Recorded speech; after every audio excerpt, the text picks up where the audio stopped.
Atsarang labong at piniritong isda for today's ulam. At naandini na naman nga po ako mga kaprensi sa kawayanan ng aking itay. Ay maganda na nga pong kumuha ng labong dini ngayon at napakalinis na nga po dini. Ay buti na nga laan po baya naman at pag tayo'y makuha ng labong dini ay lagi nga pong may natubong labong. Abay nga ni, hindi nga laan po isa yung ating nakuha kundi dalawa. Ay kaya nga laan po mga kaprensi ay hindi nadami ang kawayan nari at tuwing nga pong natubo ang labong ay atin nga pong inaulam. Ay ang tawag nga po din sa kawayan na ari ay bulo, ari nga po yung kawayang matibay-tibay. At ari nga din po yung labong na nauulam, hindi po kagaya ng Taiwanak at pag nga po inuulam ang labong nun ay makamapait. At may followers nga po ako na ang sabi sa akin nung makita ko sa daan ay gumaya nga daw po siya sa pagluluto ng tortang labong. At kahit nga daw po ay pakuluan niya ay bakit daw po gayon makamapait pa rin. Ay sabi ko nga po ay baka hindi bulo yung nakuha mo kundi Taiwanak na labong ay yung po talaga kahit pakuluan ninyo ay makamapait. Ay ari nga pong bulo ay pagka hindi mo pinakuluan at basta-basta mo na lang niluto, ari nga din po ay makamapait kaya kailangan po ari ay ayabusan muna. At kahit nga po tayo mga kaprensi ay laging nagaulam ng labong ay iba-iba naman pong putahe ang inagawa kong luto din eh. Abay ako'y mag-asawa sa iyo sa pagkain ng labong ay hindi ay ho.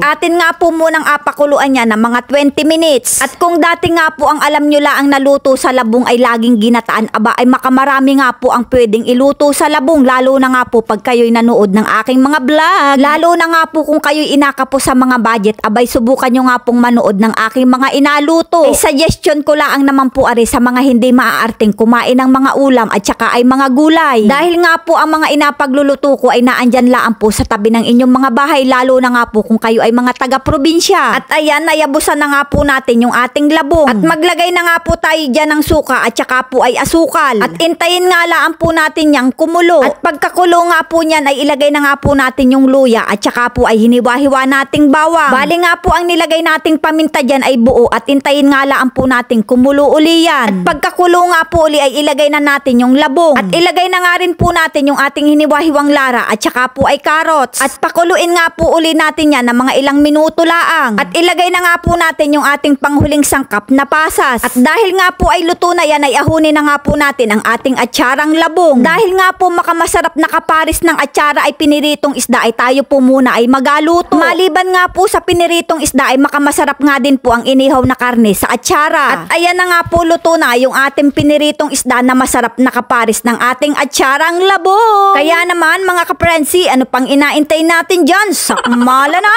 Ay talaga naman pong perfect itong ating atsarang labong din sa ating nilutong pinirito. Kaya naman mga kaprensi, kung naibigan nyo nga po aring video yung ari, pa-like and share na lang po. Maraming salamat!